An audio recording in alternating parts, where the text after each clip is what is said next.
Bill DeWeese here from voice-over-training.org with another voiceover business building tip. And it's not all about your voice, it's not all about your performance, it's not even all about your ability to market, although those are all very important things. But it's also how you interact with potential clients and your existing clients as to whether you get new business or repeat business. And part of that is having a big part of that is having a marketing mindset. Now, by marketing mindset, I simply mean what is it that your customer is thinking about? What are his or her concerns? What is it that keeps them up at night? Or what frustrations do they face in their job? And I wanted to share with you a correspondence that I just wrote this afternoon to a client or a prospective client. I have great confidence they will soon be a client. But I saw a post that they had, it's a language company, and they were looking for voiceover talent. And I do a lot of training type of and long form narration, so this is right up my alley.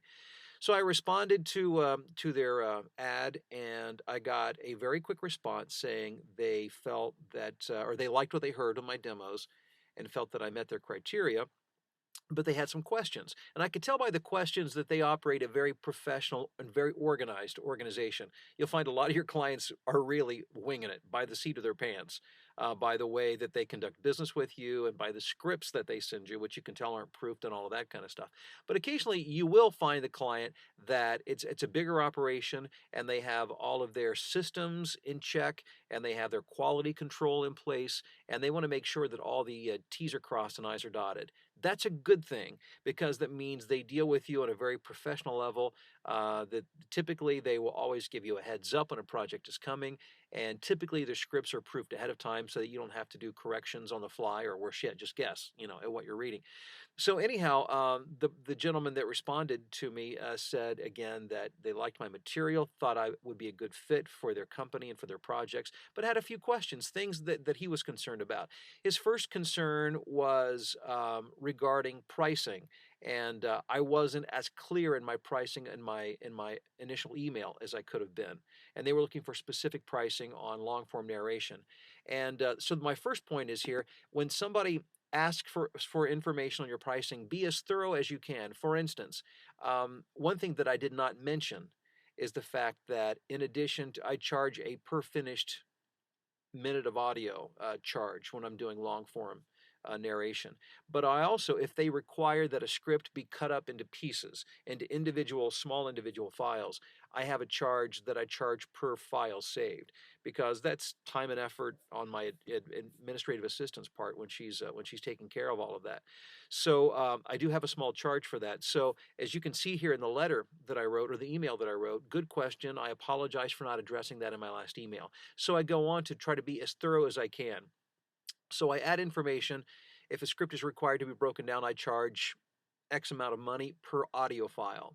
And then I go on to say, aside from that, no additional fees. For instance, I always try to accommodate rush jobs whenever possible, meaning an hour or two turnaround, and I do not charge for that, etc. I'm not suggesting that you not charge for that.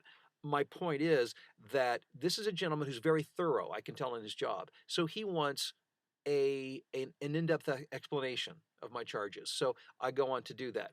Also, he's asking for my equipment. So I go on to give him an in-depth explanation of my recording booth, of the equipment that I use. And I also, whenever possible, go above and beyond. I offer to provide him a test audio recorded in my studio. Now, chances are he would have asked for that anyhow, but I want to stay a step ahead of the ball game, let him know that I'm thinking about that. I'm not trying to hide anything. I know that I produce a high quality audio and I'm offering to give that to him. Also, let him know I'm glad to answer any other questions he may have. Now, here's another, and again, this is part of building that relationship with your client and answering their issues before they even come up. What are the things that are on your client's mind, your prospective client's mind? That's having the marketing mindset. I know that one of the big things that clients complain about, because I ask them, I say, what are the hassles that you deal with? And here are a couple of things: not getting projects back on time, and the way they put it, dealing with flaky talent.